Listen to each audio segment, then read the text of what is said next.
एक बार भगवान नारायण ने कहा, लक्ष्मी ने कहा महाराज भोजन कर लो। भगवान बोले कि मैं सब जीवों को भोजन करा के तब भोजन करता हूँ। तो लक्ष्मी मैया ने एक छोटी सी डिब्बी में चींटी बंद करके और टाण पर ढक दी। देखता हूं मैं सबको भोजन कराते हैं। तो भगवान ने कहा कि देखो सब भोजन कर लें तब मैं करूं। तो भगवान लक्ष्मी ने कहा सबने कर तो लिया कि एक टाण पे चींटी रखी हुई उसको भी भोजन नहीं मिला है डिब्बी में। तो भगवान तो अंतर्यामी है, परमपिता परमेश्वर है। महाराज जैसे कुबलिया पीठ हाथियों को देखा कृष्ण और बलराम ने दोनों ने धनुष्य भज्यमान से शब्द खम रोध सीध सा एकदम चढ़ गए और कुबलिया पीठ हाथियों को मार करके उनके दांतों को उखाड़ करके और दुष्टों को मारने लगे। जो भी वहां पहरेदार थे सबको धराशायी कर दिया। भगवान से कहां बचने वाले, बच जाएंगे बताओ? भगवान से कोई नहीं बचने वाला है, चाहे कोई भी हो, चाहे मैं हूं या आप है और कोई संसार का व्यक्ति हो। अम्बष्टामष्ट मार्गेनो देह प्रकमाचरम। महाराज वहां पर जितने भी लोग थे उन्होंने सबने देखा भगवान को। अब वहां पर जब भगवान गए धनुष यज्ञ में तो सबने क्या देखा, सबने अलग अलग रूप देखा। जैसे राम जी आए ना जंगल से लौट के, तो भगवान ने सब सोच रहे थे पहले राम से मैं मिलूंगा, एक ही सोच रही थी मैं मिलूंगा, कौशल्या सोच रही मैं मिलूंगा, मित्र सोच रहे मैं मिलूंगा। लेकिन भगवान ने क्या किया, जाकी रही भावना जैसी प्रभु मूरत देखी तिन तैसी, जाकी रही भावना प्रभु मूरत देखी तिन तैसी, जाकी रही भावना जैसी, जाकी रही भावना जैसी प्रभु मूरत देखी तिन तैसी, जाकी रही भावना जैसी प्रभु मूरत देखी तिन तैसी, जाकी रही भावना जैसी प्रभु मूरत देखी तिन तैसी। महाराज जिसने जैसे भाव से देखा, यहाँ भी लिख रहे हैं व्यास जी, मल्लानाम सन्निरणाम नरवरः स्त्रीणा स्मरो मूर्तिमान, गोपानां स्वजनो सतां छिद्भुजां शास्ता स्वपि दोषिषु, मृत्यु भोजपतिर्विरार विदुषां तत्त्वं परमयोगिनां ऋषीणां परदेवतेति विदितो रंगम गतसागरः। भगवान को वहां के निवासियों ने अपने अपने भाव से देखा। और भाव बहुत से भक्त तो भगवान से क्या कहते हैं, देवर्षि नारद जी ने कहा था ना कि तुम तो स्वतंत्र हो, परम स्वतंत्र न सिर पर कोई, परम स्वतंत्र न सिर पर कोई, परम स्वतंत्र न सिर पर कोई, जान तुझे आदत होई, परम नहीं करो तुम सोई,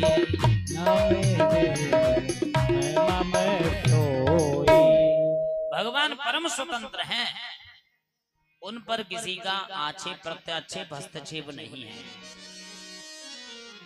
भगवान ने जो योद्धा थे उन्होंने तो भगवान को शत्रु देखा।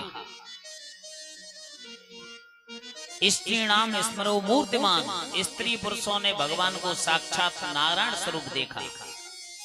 गोपानाम स्वजनाम सताम, गोपियों गोला ने छोटे छोटे बच्चों ने अपना मित्र देखा। यही कृष्ण बलराम हमारे मित्र हैं। और जो माताएं थी उन्होंने अपने पुत्र के समान देखा। जो योगी थे संत महात्मा थे उन्होंने परम गुरु माना कि ये तो हमारा साक्षात भगवान हरि का अवतार है। जोगिनी परम तत्वमय भाषा, शांत सोततम सहज प्रकाश। संतों ने देखा कि परम संत परमात्मा जगत गुरु परमात्मा भगवान श्री कृष्ण हमारे आराध्य हैं। हरे भगत ने देखे दो भ्राता, इष्ट देव एव सब सुखदाता। हरि भगतन भगवान के भक्तों ने अपने इष्ट प्रभु राम के रूप में देखा, कृष्ण के रूप में देखा। महाराज भगवान ने अनेकों अनेक दुष्टों का संहार किया और कहते हैं जब परमपिता परमेश्वर एवं चर्चित संकल्पो भगवान मधुसूदन आस साधात चाणूरम मुष्टिकम रोहिणी सुतः। सुखदेव जी ने कहा कि कृष्ण और बलराम ने पहले ही तय कर लिया था कि मैं उधर जाऊंगा, तुम इनको निपटना। बलराम जी ने कृष्ण ने दोनों ने पहले गुबलिया पीड़ा हाथी को मार करके उनके दांतों को निकाल करके आगे चार चित्र चाणक मुष्टिक तोसल इन सब को धराशायी करते हुए और भगवान बलराम जी उनसे युद्ध कर रहे हैं। भगवान ने अपनी मुट्ठी के प्रयास से हाथी के दांतों से उनको मारा और आगे बढ़े। चाणूरे मुष्टिके कूटे सले तो सल के हते। सल तो सल जितने भी थे बलराम जी ने सबको गोविंदाय नमो नमः कर दिया।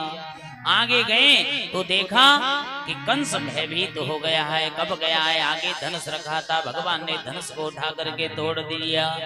बोलिए धनुष भंजन भगवान की जय हो। महाराज आगे गए, कंस हल गया, कप गया, चारों तरफ काल ही काल दिखाई देने लगा। भगवान ने तुरंत जाकर के कंस को पकड़ा और कहा कि मामा हमसे आज नहीं बच सकते हो। छलांग लगा दी, ऊपर बैठा था। भगवान ने जाकर के कंस की गर्दन को पकड़ा और ऊपर से धड़ाम से पटक दिया। बोलिए कंस मर्दन भगवान की जय हो। वसुदेव सुतं देवं कंस चाणूर मर्दनम देवकी परमानंदम कृष्णं वंदे जगद्गुरुम्। आज सब भगवान की जय जयकार करने लगे। बोलिए कंस मर्दन भगवान की जय जय श्री राधे। जिस दुष्ट के लिए भगवान ने अवतार लिया था उसका आज अंत हुआ। अब ये कंस कौन है? कंस ही अहंकार है। हमारे शरीर में व्याप्त है कंस। जब हमारे अंदर अहंकार, काम, क्रोध, लोभ इत्यादि प्रकट हो जाते हैं तो यही शरीर कंस बन जाता है। महाराज ये कंस पहले कालनेमी परिवार असुर था जो समुद्र मंथन के प्रसंग में भगवान विष्णु द्वारा युद्ध में मारा गया था। इसने इच्छा जाहिर की थी कि महाराज मैं ये सब करना चाहता हूँ। भगवान ने तथास्तु दे दिया। कंस के कंकाद 8 भाई थे। ये अलकापुरी में देवी अच्छ नामक एक शिव भक्त रहते थे। उनके 8 पुत्र थे। शिव पूजन के लिए मानसरोवर से सहस्त्र कमल लाने को कहा, हजारों कमल लाने के लिए कहा तो कमलों को तोड़ करके ला रहे थे। उसी में से एक फूल को सूंघ लिया। उसी से महाराज इनको श्राप मिल गया कि जाओ तुम दैत्य बन जाओगे। निवेदन किया कि द्वापर में जब कृष्ण अवतार होगा तुम्हारा तब कल्याण होगा। सुखदेव जी कहते हैं हे राजन परीक्षित, जब कंस मारा गया तो जितने भी राजा बंदी गृह में बंद थे उन सबको छोड़ा गया और उग्रसेन महाराज का अभिषेक किया। सबको नए नए वस्त्राभूषण पहना करके जो भी राजा जहाँ के बंदी गृह में कैद थे उन सबको छुड़ा करके महाराज सबको विदा किया गया और भगवान की जय जयकार करने लगे। क्योंकि भगवान की जय तो न्यों करनी पड़ेगी कि भगवान ने उनको कैद से मुक्त कर दिया। कैद क्या है? हम किसी के बंधन में हैं। जैसे आप यहाँ बैठे तो स्वतंत्र हैं, आपकी इच्छा है जब खड़े होके चले जाओ, आपकी इच्छा है जब बैठ जाओ। एक होता है जेल खाने में, वो जेलर की मर्जी से बाहर जाएगा। जेलर साहब भी हैं, लेकिन जेलर साहब किसी के बंदी गृह में नहीं है। तो महाराज सुखदेव जी कहते हैं उग्रसेन महाराज का अभिषेक किया, सबको रिहाई किया, सबको विदा किया और भगवान आगे चले तो गुरु जी के पास पहुंचे। गुरु जी से कहा, गुरुदेव मुझे कुछ विद्याएं कराइए, अध्ययन कराइए। गुरु जी ने विद्या अध्ययन कराया और विद्या अध्ययन के बाद जो 64 विद्याएं थी भगवान को प्राप्त हुई। जब गुरु जी ने विद्या दी तो कहा भगवान ने कि गुरुजी आप दक्षिणा में क्या लेना चाहते हो? गुरुजी ने कहा अपनी माता जी से पूछ लो। तो उन्होंने कहा गर्गाचार्य महाराज आप ही बता दो। कि नहीं, अपनी माता से पूछो। माता जी से पूछा। माता जी ने कहा बेटा अगर गुरु दक्षिणा में देना चाहते हो तो मेरा बेटा मर गया है, उसे जीवित ला करके दो। भगवान ने कहा मैया ऐसा तो आजकल कोई था ही नहीं जो एक बार मर जाए फिर वापस कोई ले आए।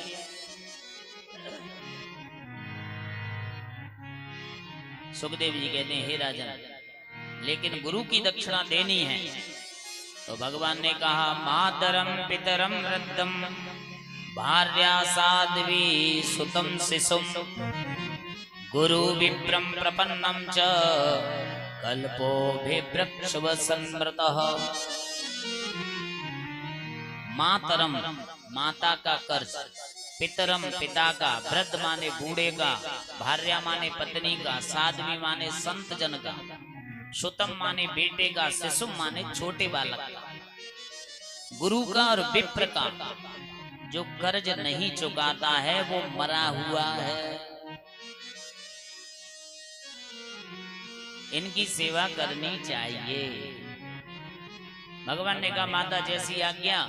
भगवान चले गए तो जाकर के सबको देखा, कहीं भगवान गुरु का पुत्र नहीं मिला तो समुद्र में कूद गए। समुद्र में कूदे तो वहां शंख मिला। पांचजन्याय विद्महे पावमानाय धीमहि तन्नः शंखः प्रचोदयात्। शंख को भगवान ने जैसे ही बजाया तो जल के जितने भी देवी देवता थे सब कांपने लगे। यमराज खड़े हो गए, महाराज रक्षा करो। भगवान ने कहा मेरे गुरु पुत्र को ला करके दो।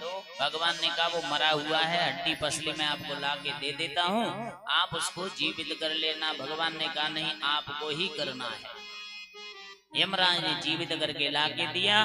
भगवान ने गुरुजी और माताजी को गुरु पत्र जीवित करके ला करके दिया। गुरु की दक्षिणा दे करके देखिए क्या है। गोपियों का भगवान कृष्ण का अनन्य प्रेम है। कहते हैं महज गुलाब मोहब्बत का पैगाम नहीं होता। महज गुलाब का फूल कोई मोहब्बत नहीं होती है। कि गुलाब का एक फूल दे देते ना, वो आती है क्या फरवरी में, 14 फरवरी को। 14 फरवरी को जो मनाते हैं ना वैलेंटाइन डे, तो वो हमारे यहाँ नहीं मनाया जाता, ये विदेशों में मनाया जाता है।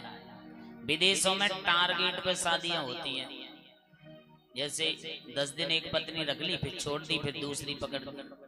15-20 दिन वो रखी, फिर छोड़ दी, तीसरी पकड़ ली, वो 3 महीने रही, फिर छोड़ दी, वो 4 महीने रही। ऐसे करके 20 पत्नियां कर लेते हैं एक साल में। और फिर 14 फरवरी आती है तो एक गुलाब का फूल ला करके कहते हैं हैप्पी वैलेंटाइन डे। बताओ क्या है। हमारे तो माता पिता साथ रहते हैं, भाई बहन साथ रहते हैं, पति पत्नी साथ रहते हैं, तो इनका तो वैलेंटाइन डे रोज है कि नहीं है? बताओ भाई, आजाद भैया का नहीं हो तो नहीं हो, क्योंकि वो उनकी ड्यूटी आगरा है और हमारी भाभी श्री की ड्यूटी है कहीं इधर राजस्थान में। लेकिन हमारे हिंदुस्तान में ज्यादातर 99.99 पति पत्नी साथ रहते हैं, बहन भाई साथ रहते हैं, माता पिता साथ रहते हैं, तो सब साथ रहते हैं, तो हमारा वैलेंटाइन डे क्या है? हमारा तो कुछ भी नहीं है। तो कहते हैं महज गुलाम मोहब्बत का पैगाम नहीं होता, यूं ही किसी पर एतबार नहीं होता, प्यार तो होता है मन की निर्मल भावनाओं से, प्रेम तो होता है मन की निर्मल भावनाओं से, वरना यूं ही राधा किशन का नाम नहीं होता। राधा कृष्ण का नाम वैसे ही थोड़ा ही हुआ है। गोपियों ने अपने मन में भगवान को बिठा रखा है। सुखदेव जी कहते हैं, हे राजन परीक्षित, जब भगवान ने देखा कि सबको रिहा कर दिया, भगवान वहीं रुके हैं, मथुरा में रुके हैं। क्यों रुके हैं? क्योंकि उन्हें पता था कि कंस के मरने के बाद उसके ससुर साहब जरूर आएंगे। क्यों? अपने दामाद का बदला लेने। भगवान ने कहा कि मुझे काफी समय हो गया, मेरी गोपियों को, सखियों को मेरी याद आती होगी। हम आज अपने उद्धव जी से कह रहे थे कि उद्धव जी आज तुम वृंदावन चले जाना सखियों को समझाने, तो उद्धव जी हमारे कह रहे थे कि मैं ऑर्गन लेके चला जाऊंगा, तुम कथा करते रहना, तभी तो समझाऊंगा वहां। तो महाराज भगवान ने कहा, भगवान का एक अनन्य भक्त था उद्धव। उद्धव के पास जाकर के कहा, उद्धव जी मेरे मन में एक बड़ी कल्पना है, बड़ी वेदना है, बड़ी पीड़ा है, बड़ा दुख है कि जिस ब्रज में मैं रहा हूं उस ब्रज की मुझे याद आती है। उद्धव जी बहुत तत्वज्ञानी थे, तत्ववेता थे, ब्रह्मज्ञानी थे, आध्यात्मिक वाले थे।